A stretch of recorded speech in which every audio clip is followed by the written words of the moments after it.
Hello. Hello. Hello. ठीक है। Sorry इसके लिए। क्लियर है सर? आगे देखते हैं। तो हमने आपको बता रहे थे पैरेलल फोर्सेस जब इनके बीच की डिस्टेंसेस सेम हो हर जगह पे तो इसे बोलते हैं पैरेलल फोर्सेस। पैरेलल फोर्सेस आपके दो तरह के होते हैं। एक होता है लाइक पैरेलल फोर्सेस।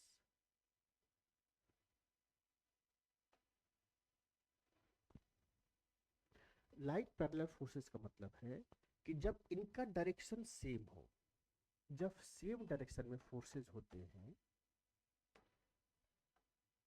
तो इसे हम बोलते हैं लाइक पैरेलल फोर्सेस। ठीक है ना सर? माइक सही है ना? ठीक है। तो लाइक पैरेलल फोर्सेस में जो भी टू या मोर देन टू फोर्सेस के बीच की जो डिस्टेंसेस होती हैं वो हमेशा सेम तो होती ही है, और साथ ही साथ इनका जो डायरेक्शन है वो भी सेम होता है। इनके बीच का जो डायरेक्शन है वो भी सेम होता है। नेक्स्ट होता है आपका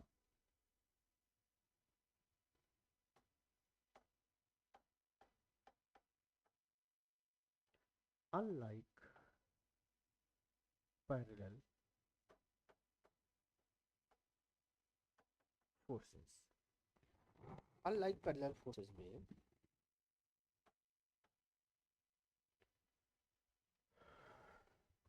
एक की डायरेक्शन इधर है, दूसरे की इधर होगी। देखिए डिफरेंस बेसिकली क्या है, डिस्टेंस तो दोनों में ही समान होगी, लेकिन इनका जो डायरेक्शन है ना फोर्स का वो डिफरेंट होगा। ठीक है। लाइक पैरेलल फोर्सेस की डिस्टेंस जो डायरेक्शन है वो सेम होगी, अनलाइक पैरेलल फोर्सेस की जो डायरेक्शन है वो डिफरेंट होगी। ठीक है। तो ये अनलाइक पैरेलल फोर्सेस है, इनका जो डायरेक्शन है वो डिफरेंट है। एक चीज और समझिए, जैसे कोई फोर्स है, ये किसी बॉडी पे लग रहा है इस प्रकार से, जहां पे ये बॉडी पे लगता है उसे बोलते हैं पॉइंट ऑफ कांटेक्ट। ये बॉडी के अंदर जो इस तरह से सीधी लाइन में लगता है फोर्स, इसे बोलते हैं लाइन ऑफ फोर्स। फोर्स कितना है ये मैग्नीट्यूड होता है,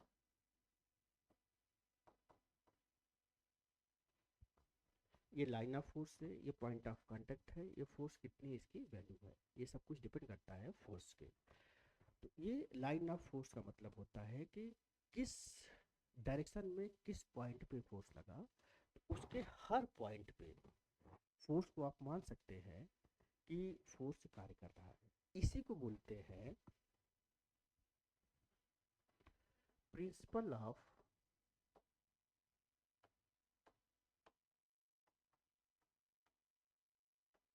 ट्रांसमिसिबिलिटी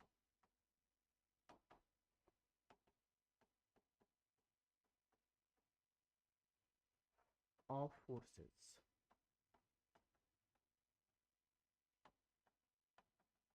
देखिए principle of transmissibility of forces का क्या मतलब है कि मान के चलिए कोई बॉडी है, इस पे कोई फोर्स आपने लगाया 5 न्यूटन का, यह जो फोर्स आप लगा रहे हैं ये इस बॉडी के जो लाइन ऑफ फोर्स है उसके हर पॉइंट पे आप एज्यूम कर सकते हैं ये फोर्स लग रहा है। यहाँ पे भी 5 न्यूटन लगेगा, यहाँ पे भी, यहाँ पे भी, एंड सो ऑन। इसे बोलते हैं लाइन ऑफ फोर्स। ठीक है। और इस कॉन्सेप्ट को बोलते हैं principle of transmissibility of forces. ठीक है। इसके बाद एक चीज और है, Newton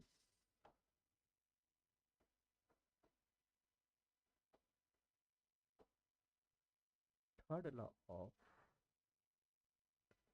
motion. According to Newton third law of motion, जितना एक्शन एक्टिव फोर्स होता है उतना ही अपोजिट डायरेक्शन में रिएक्टिव फोर्स कार्य करता है। मान के चलिए कोई टेबल है,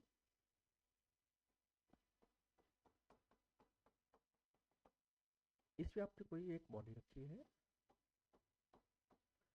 अगर इसका वेट इधर की तरफ कार्य कर रहा है जो होता है mg, तो इसका जो रिएक्टिव फोर्स होगा वो r है। तो according to Newton's third law r is equal to W is equal to mg, जहाँ पे ये एक्टिव फोर्स है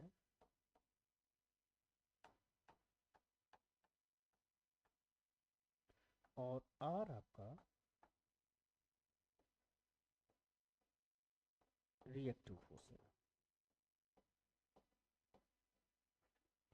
इसे बोलते हैं Newton's third law of motion. ठीक है, आगे ध्यान से देखिएगा। अभी हमने देखा कि principal of transmissibility of forces, फिर हमने देखा Newton's third law of forces, फिर हमने देखा कि जो फोर्स है उसके कैरेक्टरिस्टिक्स क्या है, किस पॉइंट पे लगता है, उसे पॉइंट ऑफ कांटेक्ट बोलते हैं। उसकी जो डायरेक्शन है पार्टिकल के अंदर, बॉडी के अंदर, उसे बोलते हैं लाइन ऑफ फोर्स। ठीक है, एक चीज और समझिए, जैसे कई बार बॉडी शब्द आ रहा है, तो बॉडी का मतलब होता है कोई भी चीज जो डिफिनिट शेप में हो और जिसका अपना एक साइज हो, उसे बॉडी बोलते हैं। इसी में एक टर्म और समझिए, अगर इसे रिजिड बॉडी बोला जाए, तो रिजिड बॉडी का मतलब है कि जब इसके जो फोर्स, कोई एक्सटर्नल फोर्स लगाया जाए, ये बहुत ही आसानी से डिफॉर्म ना हो सके। जब एक्सटर्नल फोर्स लगाने पे कोई भी बॉडी बहुत ही आसानी से अपने शेप को ना चेंज करे, अपने पोजीशन को, ओरिएंटेशन को ना चेंज करे, तो उस बॉडी को बोलते हैं रिजिड बॉडी। ये आपको बार बार वर्ड आता रहेगा। ठीक है,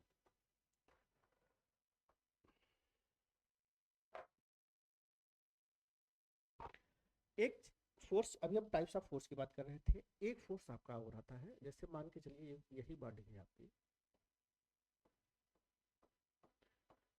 आपने इधर फोर्स लगाया, इधर भी आप फोर्स लगा रहे हैं। इस प्रकार से अगर आप अपोजिट डायरेक्शन में फोर्स लगा रहे हैं किसी भी बॉडी पे, तो उसमें एक स्ट्रेस आएगा, उनके अंदर काफी ज्यादा टेंशन क्रिएट होगी। तो इस प्रकार का जो फोर्स होता है उसे हम बोलते हैं टेंसाइल फोर्सेस। अभी हम पढ़ रहे हैं टाइप्स ऑफ फोर्सेस, उसके डिफरेंट टाइप से किस प्रकार के फोर्सेस हो सकते हैं उसके बारे में पढ़ रहे हैं। इसी प्रकार से अगर ये बॉडी आपकी है, इस पे बॉडी की ही तरफ फोर्सेस लगाए जाए, तो इसमें कंप्रेशन आएगा, बॉडी जो है सिकुड़ने का प्रयास करेगी, या तो सिकुड़ जाएगी अगर बहुत ज़्यादा रिजिड नहीं है तो, या सिकुड़ने की तरफ टेंड करेगी। तो दोनों ही कंडीशन में इसमें कंप्रेशन आता है, और इस प्रकार का जो कंप्रेशन आएगा उसे बोलते हैं कंप्रेसिव फोर्स।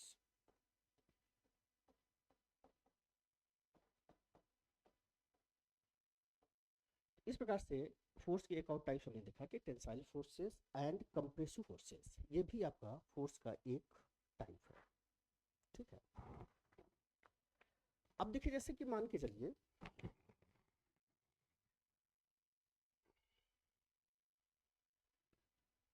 कोई बॉडी है, इस पे बहुत सारे फोर्सेस लगे हुए हैं,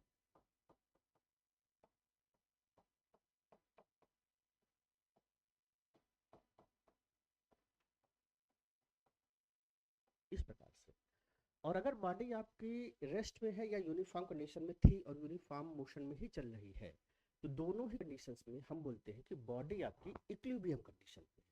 फिर से मैं रिपीट कर रहा हूँ, अगर कोई बॉडी रेस्ट की पोजीशन में है या एक यूनिफॉर्म मोशन में चल रही है और उस पर बहुत सारे फोर्सेस वर्क कर रहे हो, तो हम ये कहते हैं कि बॉडी इक्विलिब्रियम में है। इसी कंडीशन को बोलते हैं इक्विलिब्रियम।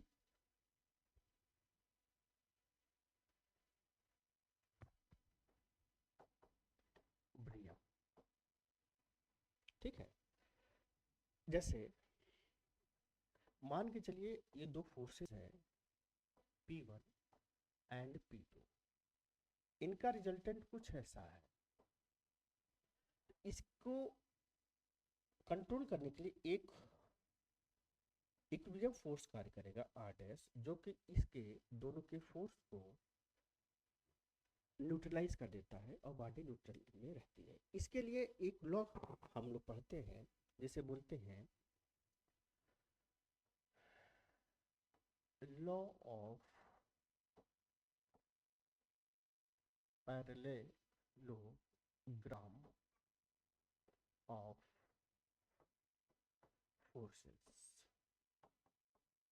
इसमें हम ये देखते हैं कि जितने भी फोर्स कार्य करते हैं उनको जगह पे हम एक रिजल्टेंट फोर्स को ले सकते हैं। दो या दो से अधिक फोर्सेस अगर किसी सिस्टम पे कार्य कर रहे हैं तो हम उनकी जगह पे एक रिजल्टेंट फोर्स ले सकते हैं जो सबका सम होगा। अभी हम पढ़ रहे हैं, जैसे मान के चलिए किसी पॉइंट से दो फोर्स कार्य कर रहा है, एक है आपका Q, दूसरा है आपका P। अगर इनके बीच का एंगल हम थीटा माने तो जो इनका रिजल्टेंट फोर्स होगा उसे हम बोलते हैं R। यह जो R होगा इन दोनों फोर्सेस का रिजल्टेंट होगा। हमारा कॉन्सेप्ट क्या है? Law of parallelogram of forces. इसको समझने के लिए आपको एक पैरेललोग्राम का स्ट्रक्चर बनाना पड़ेगा इस प्रकार से।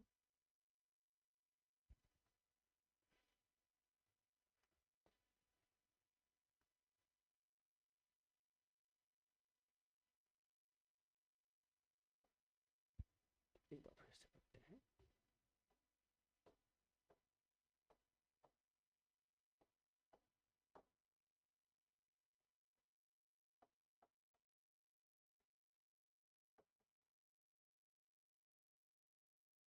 ये आपके दो फोर्स हैं Q एंड P। ये मान के चलिए इस तरह से हमने एक पैरेललोग्राम का कंस्ट्रक्शन किया। ये भी आपका P होगा, ये Q है, ये भी Q होगा। यहाँ से एक हम जो है इस प्रकार से परपेंडिकुलर ड्रॉ कर रहे हैं। ये है आपका रिजल्टेंट R। यह जो R है ये फोर्सेस P और Q के सम के बराबर होगा। कैसे होगा? ये R है, मान के चलिए ये दो फोर्सेज आपस में थीटा एंगल पे थे, ये आपका अल्फा एंगल पे है, ये आपका बीटा एंगल पे है। तो अगर आपको R की वैल्यू निकालनी है, इस R की वैल्यू निकालने के लिए ध्यान दीजिएगा ये थीटा होगा। R is equal to under root P square plus Q square plus 2 PQ cos theta. ये जो रिजल्टेंट होगा इसकी वैल्यू होगी R is equal to P square plus Q square plus 2 PQ cos theta. अगर कोई बोले ये अल्फा कितना होगा, तो इस अल्फा को निकालने के लिए आपको tan alpha is equal to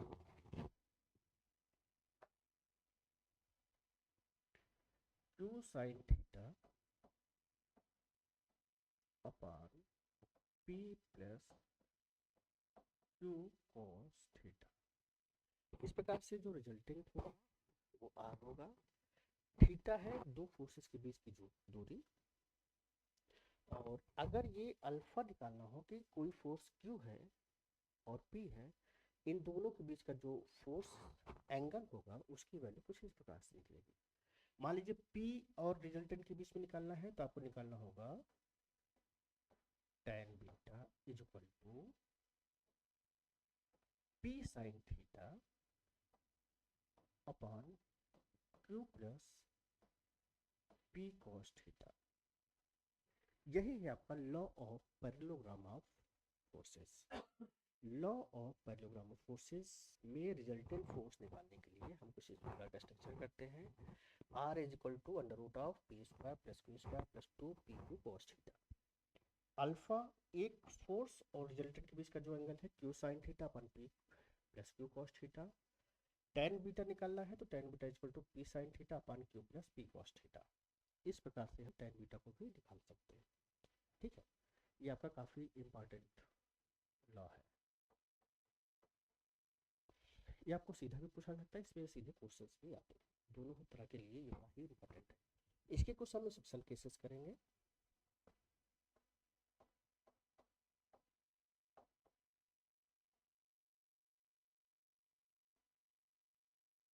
are is equal to है P square plus Q square plus two P Q cos theta. देखिए इसमें कुछ क्वेश्चंस डायरेक्ट आ जाते हैं। जैसे पहला क्वेश्चन है, मान के चलिए theta is equal to 0 degree.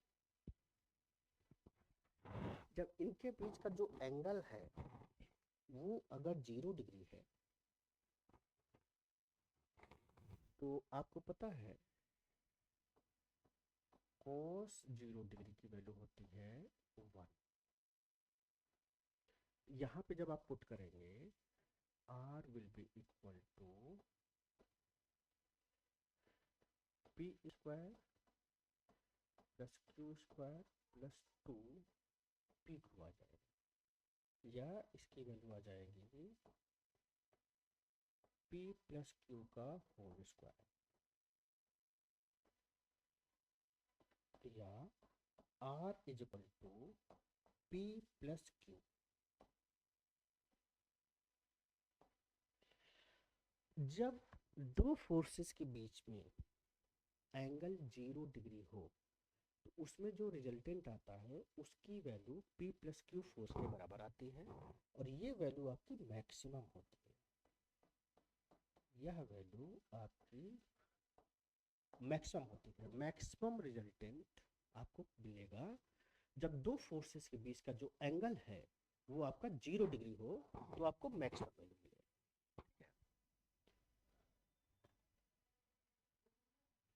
Second case देखिए, theta is equal to 180 degree. मतलब एक फोर्स आपका P कुछ ऐसा लग रहा है, दूसरा फोर्स Q आपका कुछ ऐसा लग रहा है। इनके बीच का जो एंगल होगा 180 डिग्री होता है। 180 डिग्री के केस में cos 180 डिग्री की वैल्यू होती है -1, तो R will be equal to P square plus Q square minus 2 P Q हो जाएगा, या R is equal to P minus Q. मतलब जो रिजल्टेंट है वो दोनों ही फोर्सेस का आपस में सब्सट्रैक्शन आएगा। ठीक है, इसलिए इसकी जो वैल्यू होती है वो मिनिमम आती है। रिजल्टेंट इस केस में आपको मिनिमम मिलेगा। R is equal to P minus Q. P minus Q का मतलब है एक फोर्स को में दूसरे फोर्स को हम सब्सट्रैक्ट कर रहे हैं। जब हम सब्सट्रैक्ट कर देंगे तो मिनिमम वैल्यू तो मिलेगी। ठीक है, थर्ड केस है,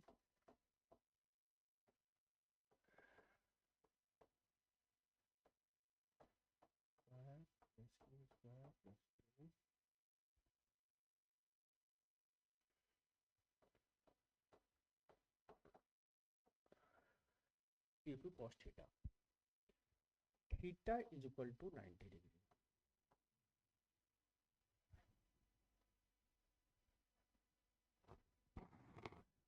theta is equal to 90 degree पे cos 90 डिग्री की वैल्यू होती है 0।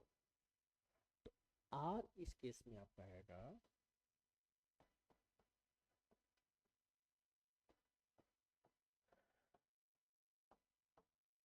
p under root P square plus Q square. इस केस में जो R की वैल्यू होगी वो दोनों ही फोर्सेस के स्क्वायर का अंडर रूट होगा। ठीक है, एक केस और होता है, बनता है आपका फोर्थ केस, व्हेन आगे चलते हैं।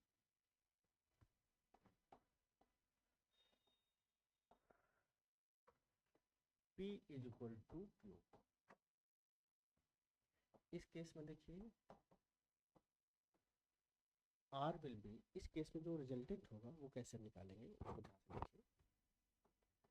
P square plus P square plus 2 P into P cos theta, या हम कह सकते हैं R इज इक्वल टू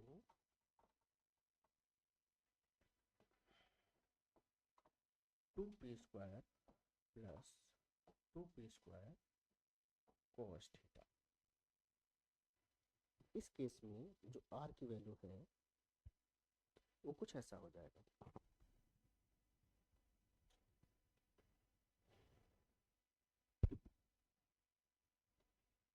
या देखिए यहाँ से आपका कॉमन आ जाएगा,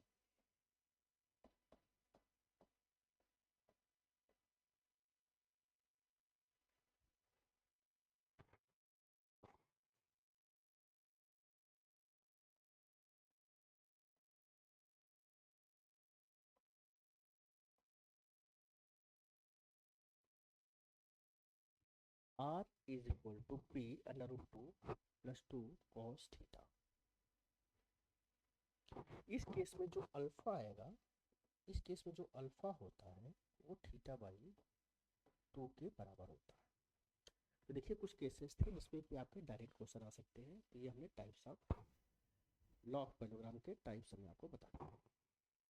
ठीक है, आगे देखिए कुछ क्वेश्चन इसमें देखते हैं। जैसे क्वेश्चन है आपका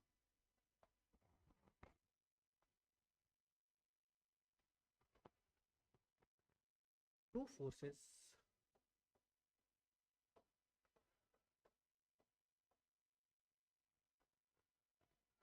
of magnitude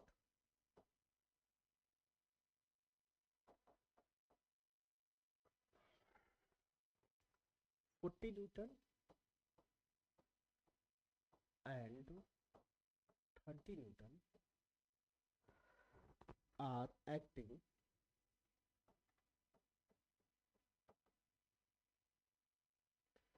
at a point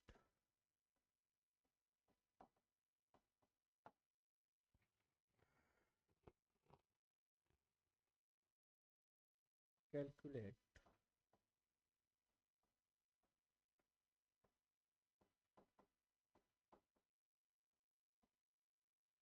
minimum and maximum of resultant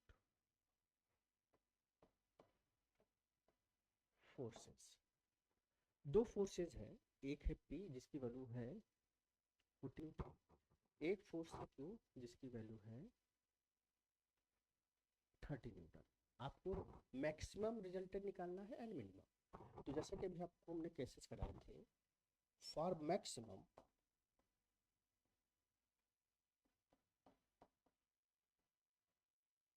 resultant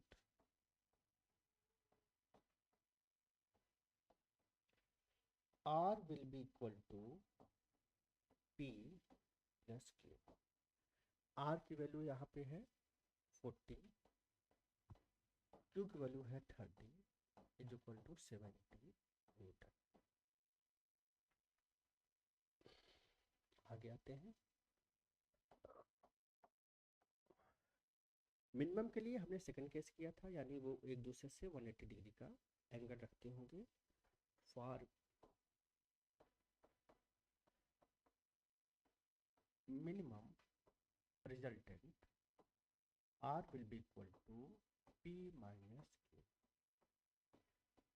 40 minus 30 and इसकी वैल्यू आ जाएगी 10 न्यूटन। ये देखिए इस प्रकार से मिनिमम के लिए P माइनस Q में लगाया, मैक्सिमम के लिए हमने लगाया था R equal to P plus Q। Maximum के लिए P प्लस Q लगाएंगे, मिनिमम के लिए हम P माइनस Q लगाएंगे। इस प्रकार का क्वेश्चन हो गया। एक क्वेश्चन और करते हैं। दो फोर्सेस हैं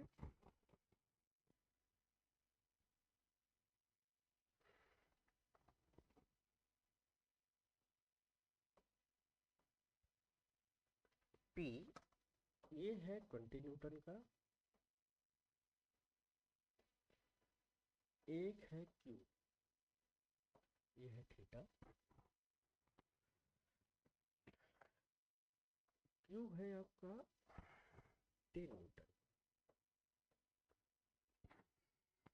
दो फोर्सेस हैं किसी पॉइंट O पे कार्य कर रहे हैं। एक फोर्स की वैल्यू है 20 न्यूटन, एक फोर्स की वैल्यू है 10 न्यूटन। आपको रिजल्टेंट फोर्सेस देखना है। रिजल्टेंट फोर्सेस के लिए क्या करेंगे, ये आपका रिजल्टेंट फोर्स होगा,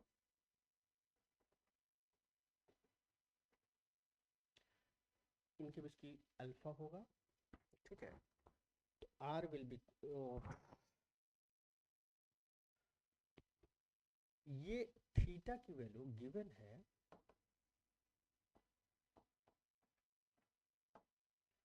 देखिए R will be equal to, फिर से एक बार क्वेश्चन समझिए, एक फोर्स से P 20 न्यूटन, एक फोर्स से Q 10 न्यूटन, इनके बीच का जो एंगल है उसकी वैल्यू है 60 डिग्री। आपको रिजल्टेंट फोर्स निकालना है। R is equal to P square plus Q square plus 2 P2 cos theta, ये आप कह सकते हैं 20 का स्क्वायर प्लस 10 का square plus 2 time 20 into 10 into 1/2 cos 60 की वैल्यू होती है 1/2, cos 60 इज इक्वल टू 1/2। अब देखिए इसको आपको सिंपली कैलकुलेट करना है, ये कट गया, ये आपका 400 आया, ये आपका 100 आया,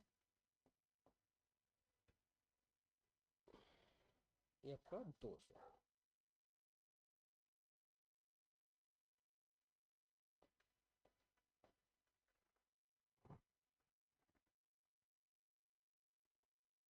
जब इसे आप कैलकुलेटर से सॉल्व करेंगे तो आपकी वैल्यू आएगी 26.4 न्यूटन।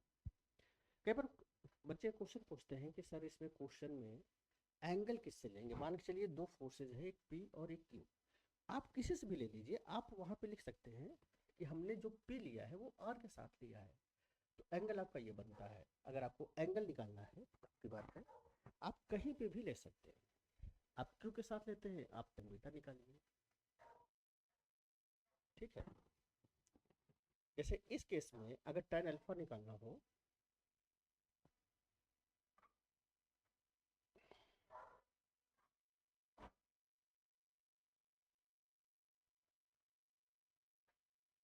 इस केस में अगर आपको tan अल्फा निकालना हो, आपको पता है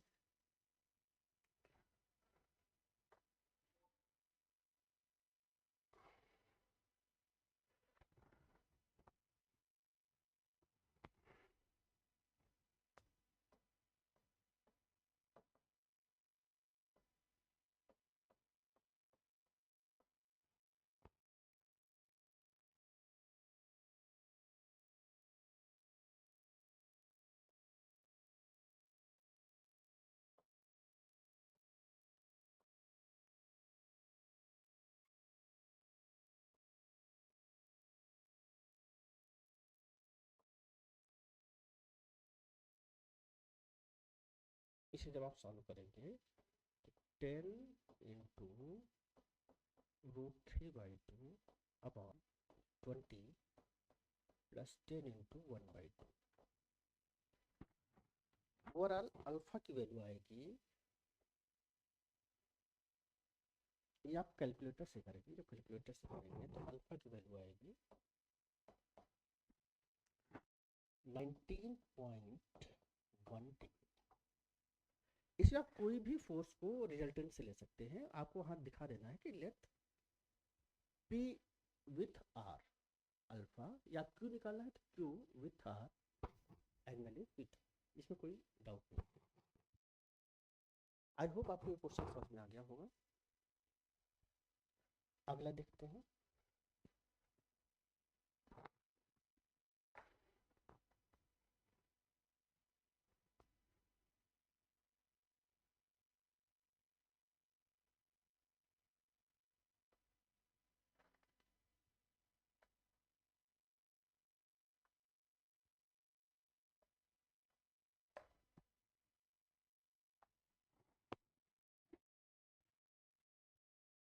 क्वेश्चन है आपका,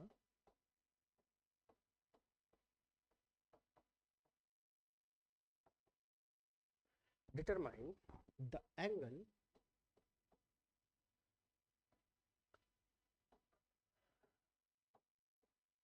between two equal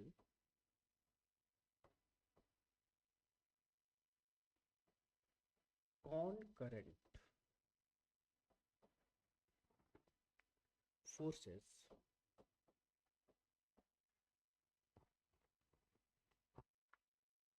P and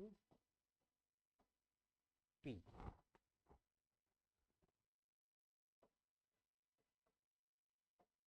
If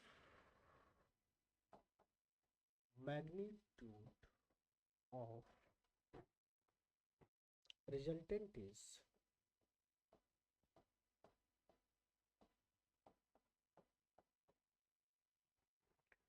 P/2,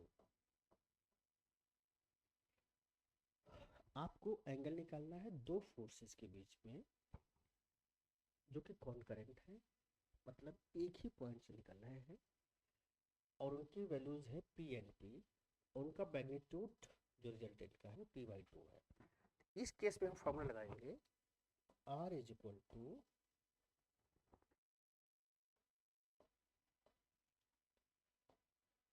P square plus P square plus 2 P square cos theta, P square plus P square plus 2P square cos theta. यहाँ पे हम कर देंगे P/2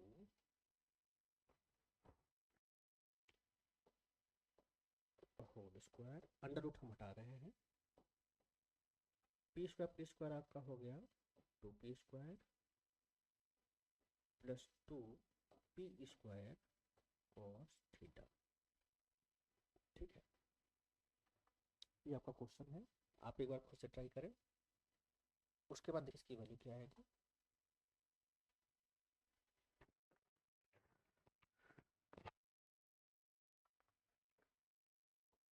P square by 4 is equal to 2P square plus 2P square cos theta. ये आपके सारे बन गए।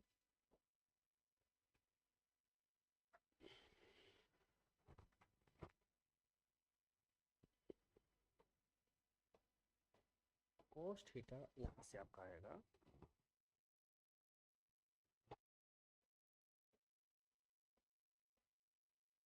-7/8, या theta is equal to cos inverse of -7/8। इसके बाद ये वैल्यू आपको कैलकुलेटर से निकालनी पड़ेगी, तब आपको निकल जाएगी। ठीक है, अदरवाइज आप यहाँ पे भी इसे देख सकते हैं कि theta equal cos inverse of -7/8। ठीक है, तो ये था रिजल्टेंट फोर्स निकालने का तरीका, जो कि पैरेललोग्राम लॉ पे आधारित था। ठीक है,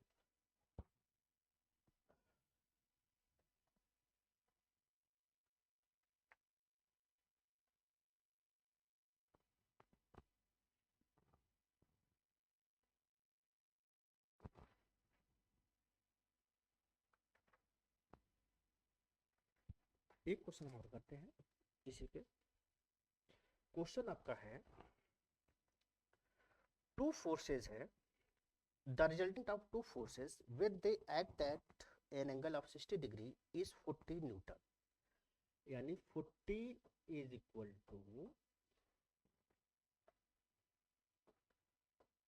under root P square plus Q square plus 2PQ cos theta. देखिए, बार मैं क्वेश्चन लिख देता हूँ, the resultant of two forces दो फोर्सेज हैं जिनका रिजल्टेंट आपको गिवन है. The resultant of two forces when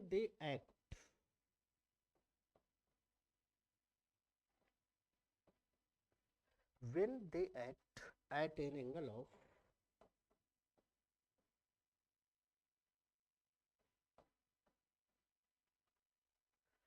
60 degree is 14 Newton. If the same forces are acting at right angle, फिर थीटा की वैल्यू हो गई 90 डिग्री, तो जो R था इसकी वैल्यू हो गई √136 न्यूटन.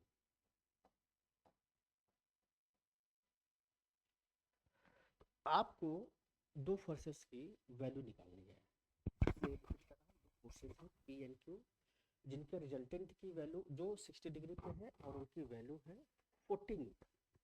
जब एंगल को चेंज किया गया 90 डिग्री किया गया तो इनकी जो वैल्यू है रिजल्टेंट की वो √136 न्यूटन आ गई. आपको दोनों फोर्सेस निकालने हैं. ट्राई करें. आपका क्वेश्चन ये है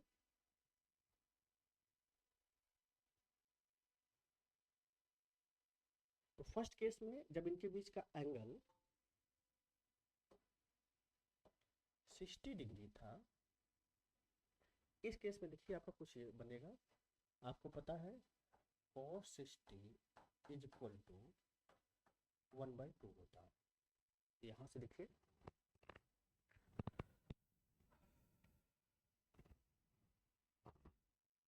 स्क्वायर करिए 196 is equal to P square plus Q square plus PQ, क्योंकि यहाँ पे जब इसकी वैल्यू 1/2 होगी 2 गुणे PQ, ये आपका कट गया. ये वैल्यू आपकी आएगी 196 बोथ साइड में स्क्वायर किया गया. ठीक है, तो 196 equal to P square plus Q square plus P. Second case देखिए when theta is equal to 90 degree, तो under root 136 is equal to P square plus Q square plus 2PQ cos 90 की value होती है 1. माफ कीजिए cos 90 आपका 0 है, ये वैल्यू आपकी 0 हो गई.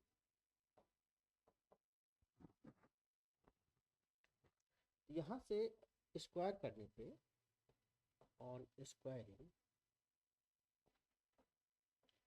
बोथ साइड ये हो जाएगा आपका P square plus Q square is equal to 136. ये है क्वेश्चन नंबर 2. ये है क्वेश्चन नंबर 1. यहाँ पे P square plus Q square की वैल्यू रखिए. जब यहाँ पे आप P square plus Q square की वैल्यू 136 हम रखते हैं, 136 है P square plus Q square की वैल्यू, ये वैल्यू हम यहाँ पे रखते हैं. ठीक है,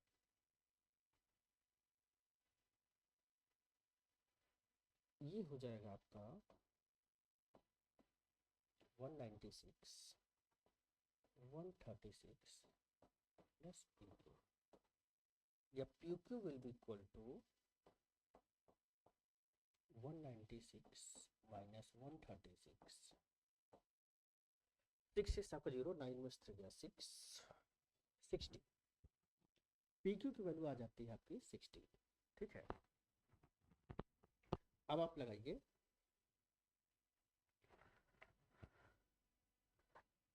P प्लस Q का होल स्क्वायर,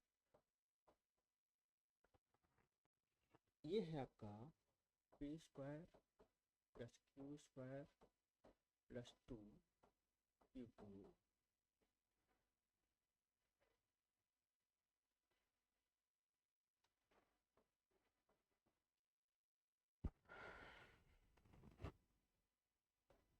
इसकी वैल्यू अभी हमने निकाला था 136 प्लस 2 टाइम्स 16, ये हो गया 256।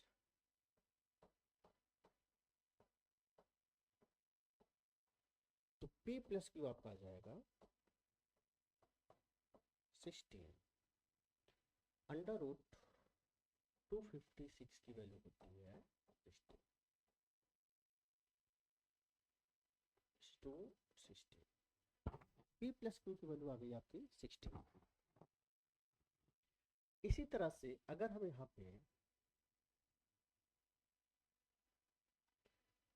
P माइनस क्यू करें, P माइनस क्यू का स्क्वायर करें तो यहाँ पे आपका माइनस हो जाएगा, P माइनस क्यू होगा, यहाँ फिर देखिए आपका ये माइनस हो जाएगा।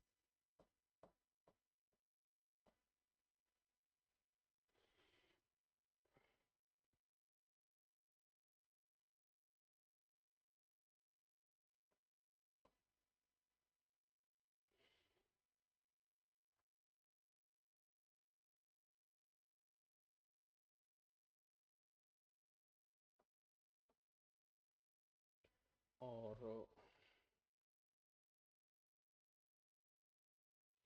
P माइनस क्यू आपका आएगा अंडर रूट 16 से 4, ये हो गया question number 2। P plus Q अभी आपका आया था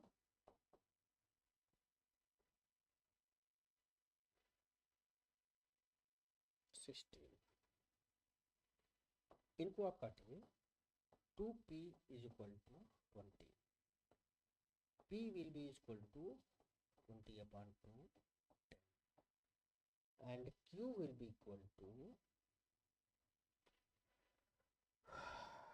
16 minus 10 is equal to 6।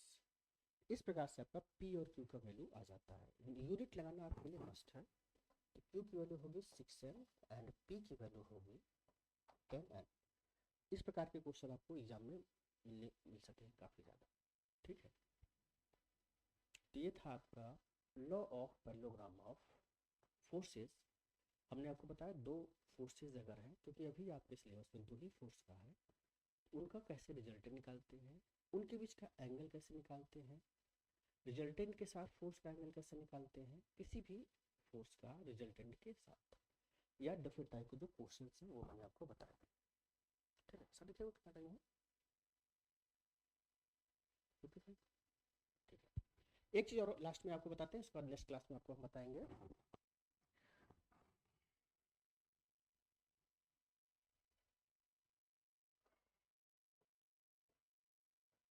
Law of triangle.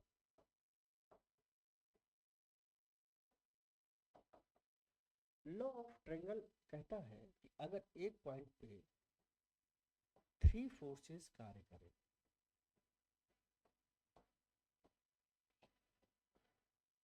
और वो सिस्टम आपका इक्विलिब्रियम में हो, तो इसे बोलते हैं लॉ ऑफ ट्रायंगल। इसे रिपीट कर रहा हूँ, एक ही पॉइंट पे अगर आपके 3 फोर्सेस कार्य करें और वो ट्रायंगुलर शेप में भी हो जाएंगे और सिस्टम इक्विलिब्रियम। फिर से देखिए कैसे है, मान के चलिए P फोर्स ऐसे हैं, अगर इनको हम कुछ इस प्रकार से दिखा सके, P आपका ऐसे, Q आपका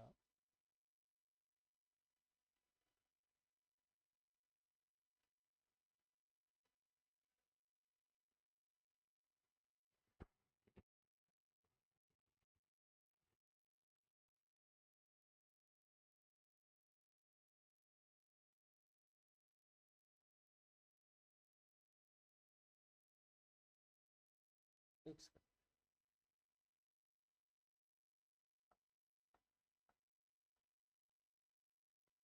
और कुछ ऐसा,